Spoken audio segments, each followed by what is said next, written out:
Hola, ¿qué tal, queridos amigos? Muy buenos días, tardes y noches. Soy su amigo Víctor Duroc y nuevamente estamos aquí en su programa preferido. Y bueno, hoy tenemos un tema muy interesante, bueno, ahorita vamos a hablar de él. La obra se llama Yo soy una de los 41. Ahorita les vamos a platicar de qué se trata, de dónde viene. Es un monólogo que, bueno, no se lo pueden perder. Y aquí tenemos a nuestro gran amigo, compañero, gran actor, Canek Enríquez. Canek, bienvenido a tu programa, de verdad un gusto, un honor. Y entonces, ahora sí, cuéntanos, porque bueno, el título ya nos dice mucho a las personas que estamos aquí en México, claro. Pero a las personas que son extranjeras, que no saben de qué va, de qué se trata, más o menos platícanos de dónde viene este tema. Ajá, gracias Víctor por el espacio y claro, yo fui una de los 41, es un tema, un título controversial, sí, por el artículo 1, pero vamos a regresarnos a 1901 aquí en la Ciudad de México, donde hubo un baile clandestino en la cuarta de la calle de La Paz, muy cerca de lo que es el Monumento a la Revolución. Okay. Ahí cerquita a una cuadra. ¿Esa calle sigue llamándose así? No, se llama, si no me equivoco, Ezequiel Montes. Ezequiel Montes. ¿Y el número? El número 4. Para que vayan de morbosos a verla. Y ahí está la placa. Ahí hay una placa. Perfecto. Ok. Regresamos a 1901. Sí. Hay un en baile. En la época del Porfiriato. En la época del Porfiriato. Hay un baile. Dicen la historia que hubo una redada por una revancha política. Otra parte dice que fue porque un policía estaba viendo gente extraña que entraba a una casa. Así es. Entonces hubo la redada y encontraron a 42 hombres, en la mitad vestidos de mujeres y la otra mitad con ropa masculina. Entonces, vestidos de mujer. Así es, era un... Claro, y todos eran hombres. Todos eran hombres. Okay. Todos eran hombres, dice la historia. No sabemos, sabemos. Muy Entonces, sonada. Dentro de esos 42 personas estaba un personaje muy importante para la historia, que era Ignacio de la Torre, el esposo de Amada Díaz, el yerno del presidente de la República, Porfirio Díaz. Entonces, hacen todo lo posible por sacar a Ignacio y quedan 41 personas. Por sacar a Ignacio. Así es. La corrupción sigue. Sí, la corrupción. De toda la vida. Qué casualidad, ¿no? Y las influencias. Claro, el yerno de don Porfirio, que acá todo, wow, respetado presidente de la Ciudad de México, del país de México, y de repente se encuentra con que su yerno está en eso. Entonces, no se puede decir que había machismo, no. Nunca ha habido en México, nunca, claro que no. Oye, qué interesante. Entonces, bueno, encuentran al yerno, lo rescatan, porque, ¿qué va a decir la sociedad? El escándalo, ¿no? Y todo, claro, sálvenlo. Y al otro chico, ¿qué pasa? Nos quedan 41 personas, ¿no? En la obra, la dramaturga nos cuenta que de esos 41 personas que estaban ahí, sacan a otras 29 que también tenían poder económico, eran de la alcurnia mexicana, de familias adineradas, claro, y quedan 12. Con influencia. Y quedan 12 personas que eran pobres, sin dinero, eran anónimos, nadie que los podía apoyar, y esas 12 personas son las que sufren el destierro. Primero la humillación, los visten de mujeres a barrer las calles de la Ciudad de México para que todo el mundo viera que les gustaba vestirse de mujeres, que eran torcidos, hacían baile de torcidos. Inversos. Ajá, baile de invertidos y todo eso. Entonces, la película hasta ahí llega, hasta la humillación. Pero la dramaturga va un poco más allá. En esa época era muy conocido que el presidente Porfirio Díaz mandaba a Valle Nacional en Oaxaca o a las plantaciones enequeneras en Yucatán a todas las personas indeseables para la sociedad, que eran indígenas, borrachitos o cualquier persona que se le impusieran. Entonces, estos 12... Los enemigos de la sociedad. Ajá. Pero mira qué fácil, Canek. O sea, de repente estamos viendo la misma situación y agarran a los más jodidos, a los más pobres, a los que no tienen conectes, que no tienen influencias, muy vigente hoy en nuestros días, y ellos pagan realmente lo que no le gusta a la sociedad, y los que sí están conectados se van a su casita felizmente, no pasa nada, nada más para que vean, y eso Es una situación que se maneja a nivel mundial y se ha manejado así durante toda la vida y se va a seguir manejando. Eso es muy triste. Y entonces, sobre todo que en un tema tan controversial como este, qué fácil, ¿no? Quitarse así, no, vámonos, y que paguen estos cabrones, o sea, por pobres. Y aparte porque según estaban atentando contra la moral y las buenas costumbres de la época, una época porfiriana que el señor quería hacer una sociedad afrancesada aquí en nuestro país y no podía haber este tipo de personas en nuestra sociedad, así mándenlos allá y que se mueran. Y justamente es ahí en esos niveles donde se encuentran más de este tipo de controversias en todos los ámbitos, en las preferencias sexuales, en las drogas, en la corrupción, en la maldad, en los crímenes. Y lo hemos sabido hace algunos años, que también hubo un pequeño escándalo sexual con un expresidente, pero... ¿Cuál? Nuestro señor, el Tlatuani de la Ciudad de México, Peña. Saludos. Saludos. Ojete. Sí, hubo esa controversia, salieron y pues buscaron la forma de taparlo también. Claro. No podía salir tanto a la luz, pero mejor vamos a regresar a nuestro la obra. Sí. No, si no, aquí nos pasamos una semana y eso que no hay mezcal, pero bueno. Ajá.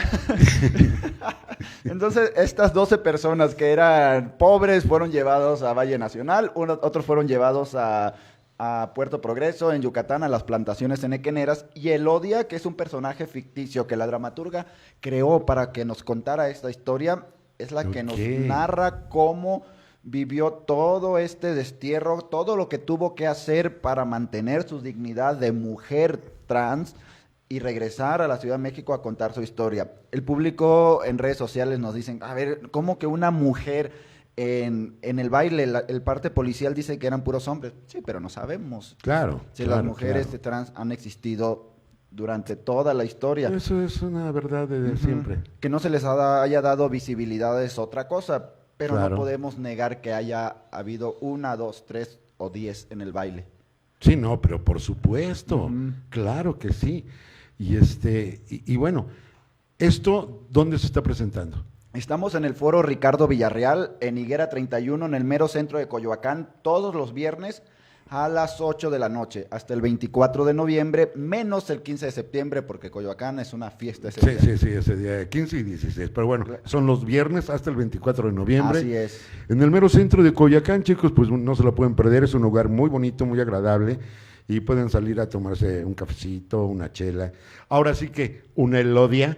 Así, una Elodia. Una Elodia para celebrar a Elodia. Claro, ¿no? Que sí. Oye, pero es un tema muy interesante, y entonces tú te avientas el monólogo, solito. Así es. Tú eres ese gran personaje, y esto te ha cambiado tu forma de pensar, te ha hecho más analítico sobre el tema, más sensible. ¿Qué ha provocado el que tú representes ese personaje en esta obra? Me ha hecho más empático, más sensible. Para hacer este personaje tuve que prepararme en diplomados de la CNDH, la CONAPRED, para encontrar esa llama que necesita Elodia presentar sobre el escenario y que les llegue al personaje. Y con esa preparación me creó una empatía enorme, no solamente por nuestra comunidad LGBT, sino por toda la sociedad. Porque vemos, hace poco fui ahí a la Guerrero, un banco que está ahí, y había muchos migrantes afuera. Sí, ahorita están por todos lados. Ajá, sobreviviendo sí, a una sociedad que los discrimina, que los ve así como si fueran unos plagas, invasores. ¿no? Exacto. Cuando el derecho a migrar, porque sufrimos violencia económica, sexual, de todo tipo, la tenemos todos. Pero ¿por qué caemos en esa discriminación que no nos gusta que nos hagan en Estados Unidos cuando nuestros familiares se van? Así es. Entonces, la obra habla también de eso, no solamente de los derechos de la comunidad LGBT, sino de los derechos de toda la sociedad, de una lucha constante que debemos de tener y que debemos decir, ya basta, vamos a buscar una sociedad más utópica. Es algo irrealista llegar a una utopía, pero no perdemos nada con estar luchando día con día para lograrlo. Sí, para lograrlo de alguna manera es luchar por la libertad, ¿no? De alguna manera también. ya sea en el aspecto psicológico, emocional, en todos esos aspectos. Oye, una cosa, ahorita que me estás diciendo que, que adquiriste la empatía, mira, ahí tenemos unas imágenes. Sí, ahí estamos, si las podemos poner en mira, ahí están en primer plano. Mira, oye, wow, qué transformación. Es Elodia joven. Aparte sale Elodia joven y Elodia de la y además mayor. Ahí es cuando están barriendo, cuando están humilladas, cuando dice, todas barriendo nuestras lágrimas y los pedazos de nuestros sueños, de nuestros decoros, de nuestras libertades. Es Elodia ya grande cuando regresa a contar el final de su historia. Cuando regresa de Mérida. Así es, de Yucatán. Ok. Y además muy buenas fotos, ¿eh? Oye, entonces te estaba preguntando eso, o sea, ¿qué ha generado en ti? Porque yo te quiero preguntar que si generó empatía en ti, ¿tú tienes alguna preferencia sexual? Sí, yo soy 100% homosexual, soy orgulloso de serlo y la vivo al 100%. Okay. Sí, yo te preguntaba de empatía porque si eres si fueras heterosexual, ajá, sería todavía más, o sea, porque dices, wow, sí, los comprendo, que eso es lo que debería de pasar, porque una cosa muy importante es tener un gran respeto sobre todo por su valentía de enfrentarse a todo esto. También hay unas cosas en las que estoy no en mucha concordia, porque también veo mucha agresividad hacia otros grupos por parte de la comunidad, sí, cosa que no debería de salir. Fíjate que dentro de la comunidad hay mucha discriminación y segregación también, sigue habiendo. ¿Entre ellos? Entre nosotros sigue habiendo. Eso es muy importante que se desaparezca. Sí, y no podemos luchar por un bien común, por un objetivo, exacto, si nos seguimos luchando, si seguimos luchando entre nosotros. ¿Y tú qué propones, o sea, desde tu punto de vista, que se pudiera hacer para que esto crezca, pero para bien, que se mejore? Que somos una diversidad, y dentro de la diversidad, como platicaba con Cristal aquí afuera, nos dice, dentro de la diversidad está lo bonito, está la belleza. Imagínate que fuéramos todos iguales, todo sería horrible. Pero espérame, dentro de la diversidad está la belleza, pero dentro de la diversidad no desde el punto de vista discriminativo. No, claro no. Ese es el problema, y ese es el problema que se está presentando, porque como tú lo acabas de mencionar, entre el mismo gremio hay eso. Claro que sí. Hay eso, y bueno, incluso fíjate, ahorita me estoy recordando, por ejemplo, entre la prostitución, vamos a decirlo tal cual, porque ahora ya le cambiaron, ¿no? De los sexo, ¿cómo se llama? Trabajadores sexuales, o sea, prostitutas, güey, se acabó, punto. O sea, tampoco hay que distorsionar el idioma, ¿no? O sea, porque claro. No. Entonces, entre ellas también hay eso, hay sus diferencias, porque de repente entre ellas mismas dicen, no, es que tú eres más puta, por ejemplo, por decirlo así, perdón por la palabra, pero así es, eres más que yo y esto, que lo. ¿Por qué? Porque hay unas que lo hacen por necesidad, por dinero, por hambre, otras por placer, otras por diversión, claro. Y entonces entre esas cosas hay también esas diferencias dentro de un mismo gremio, exacto, comunidad, de una profesión, claro. Y eso sucede entre nosotros, entre el medio, entre los actores también, no, que tú estudiaste aquí, no, que yo prefiero teatro, yo que cine, yo que yo que estudié en el Cefat, no, güey, yo soy del CUT. Claro, sí. Entonces, esa es una cosa muy interesante para llevarnos a todos al psicólogo, o al revés, al psicólogo, al teatro. Así. Porque eso es una cosa muy interesante. Sí. Canek, habla tú, porque yo me sigo y me voy, y el programa es tuyo, perdón. Bueno, tú que me preguntabas, ¿qué propongo para que esto crezca para bien? Primero, aceptarnos tal como somos, la preferencia que tenemos, la inclinación, todo lo que nosotros tenemos es nuestra arma, es nuestro bagaje cultural, nuestro bagaje para crecer, y lo que veo en la persona de enfrente, no rechazarlo, sino también aceptarlo, porque es totalmente diferente a lo que yo traigo, cómo creció, cómo se educó, dónde vivió. Entonces, si acepto la diversidad que hay en el otro, acepto la diversidad que hay en mí, podemos crecer todos juntos sin estarnos peleando, sin estarnos discriminando entre nosotros, y podemos luchar juntos. Claro. Y fíjate, una cosa interesante también, sobre todo ahora que estamos pasando por una situación política crítica, juntarnos todos, o sea, porque todos somos seres humanos. Yo sé que es difícil que si entre los diferentes gremios hay esas diferencias, pero ahora sí que entre todos nosotros está más complicado, pero hay una cosa que está pasando que de alguna manera, yo no sé si sea por las grandes esferas del poder o esto, nos están dividiendo. Claro, sí. Y eso es lo que no debemos permitir.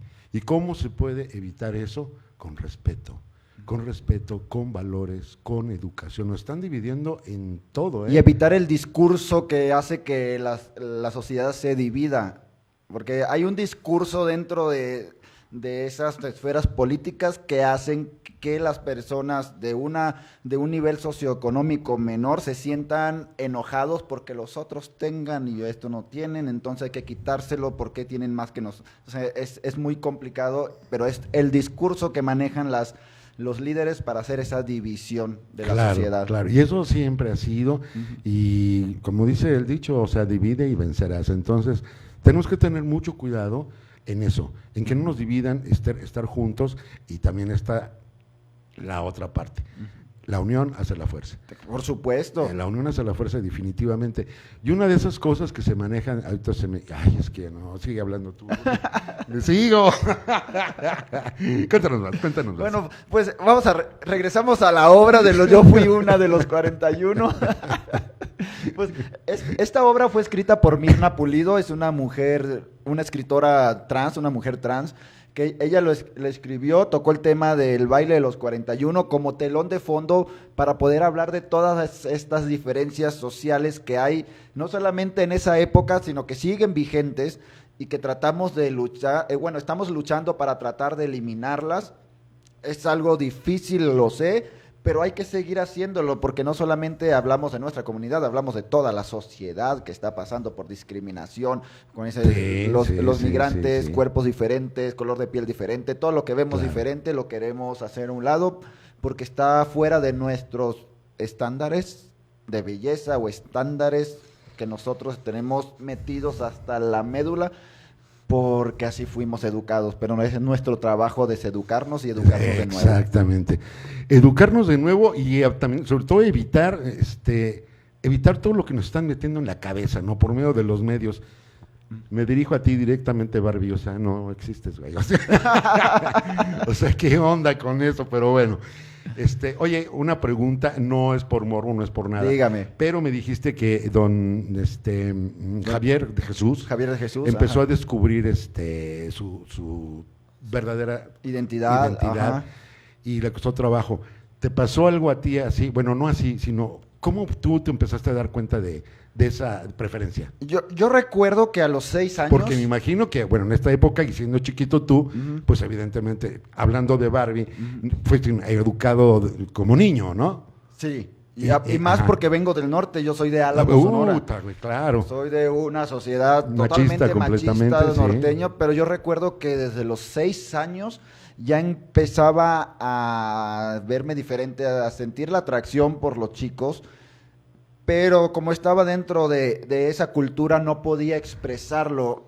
Me acepté al 100% cuando llegué aquí a la Ciudad de México, como 1 o 2 años después, porque la ciudad me empezó a abrir los ojos y a mostrarme realmente lo que soy. No es que me haya ido a los bares, así a todo el desmadre y todo lo que... No, sino que la misma diversidad que hay aquí en la ciudad me ayudó a eso. Yo reconozco que antes de aceptarme, antes de salir del closet, yo era homofóbico, porque era una forma de cubrir y de disfrazarme y de no hacerme visible como lo que era y lo que estaba sintiendo. Ok. Pero ya estando aquí... Sí, que eso sucede mucho de repente, claro. O sea, ves en algunos hombres que son completamente homofóbicos y bueno, por no querer darse cuenta que ellos tienen esa misma atracción, ¿no? Y les cuesta trabajo, por supuesto, ¿no? Pero yo te pregunto esto porque realmente, bueno, llegas acá, te empiezas a dar cuenta, lo empiezas a aceptar. ¿Te ayudó mucho ese cambio de venirte a la Ciudad de México, de quedarte allá en Sonora? Me ayudó bastante porque no tenía la presión. Tengo a mis padres, pero ya no los tenía aquí enfrente, no tenía que darles ya explicación. Claro. Sí hablaba con ellos y todo, pero no tenía la presión psicológica de que me estuvieran viendo. Y no es que me haya destrampado, simplemente aprendí a vivir mi vida como lo que era. Claro, por supuesto. Oye, pero te comento esto, y te lo vuelvo a repetir, no por morbo, sino al contrario, Claro. por admiración, porque realmente se necesita una gran fortaleza, una gran seguridad también en sí mismo para aceptar todos esos cambios, que no nomás es en eso, también es en cuestiones ideológicas y todo este rollo que a veces dices, híjole, me voy a quedar callado porque la borregada quiere votar por ¿no? Y pues yo no estoy de acuerdo, ¿no? Claro, sí. O sea, sí, pasa sí. en todo, y a todas esas personas que se atreven y sobre todo que hay que impulsar el valor para ser libres. Y entonces eso, pues bueno, es muy aplaudible, ¿no? Ahorita con lo que mencionas que eso yo lo veo también en el gremio de las personas LGBT.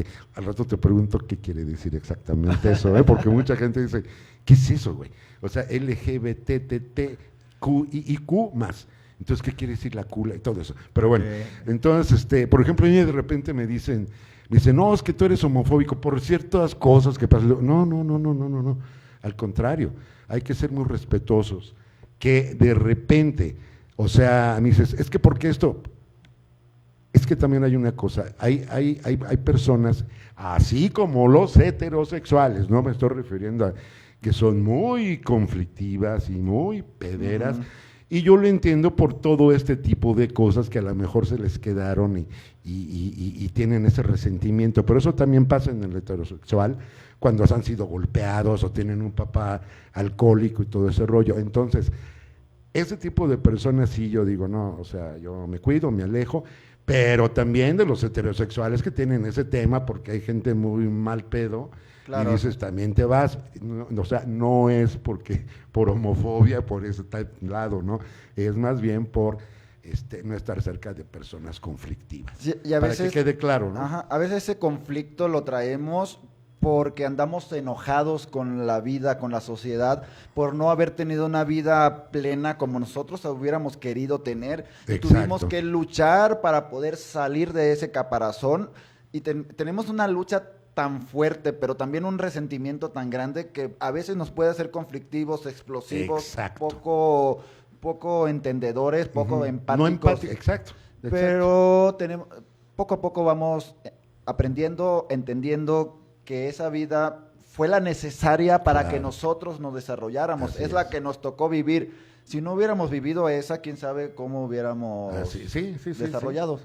Y esto te lo pregunto y lo comento precisamente para que tengamos conciencia de realmente en qué tenemos que trabajar y realmente ser más amorosos con todos. Y incluso, como te lo mencionaba ahorita, con las personas conflictivas, dices, chingale, pero sí te comprendo, lo entiendo, no te voy a agredir, al contrario, porque también es como todo, ¿no? O sea, ahora sí que estamos en diferentes niveles como seres humanos en conciencia. Y en desarrollo. Exacto, porque así como hay científicos, también hay criminales, ¿no? Y los dos somos seres humanos, pero como yo siempre he dicho, una cosa, todos somos de barro, todos, pero una cosa es bacín y otra jarro, así de sencillo, así es. así de fácil. Y Canek, muchas gracias de verdad por estar aquí, muchas gracias por expresar todo esto, no se pierdan la obra, vayan a verla para que tengan mucha conciencia y que de eso se trata el teatro, de concientizar, de que salgas diferente y mejor, mejor. Y ahí me ponen sus comentarios en las redes sociales o en la cartelera de teatro. Pueden comprar los boletos en cartelera de teatro, Boletópolis, Teatrando o a mi WhatsApp, que ahí apareció, 55 60 66 60 47.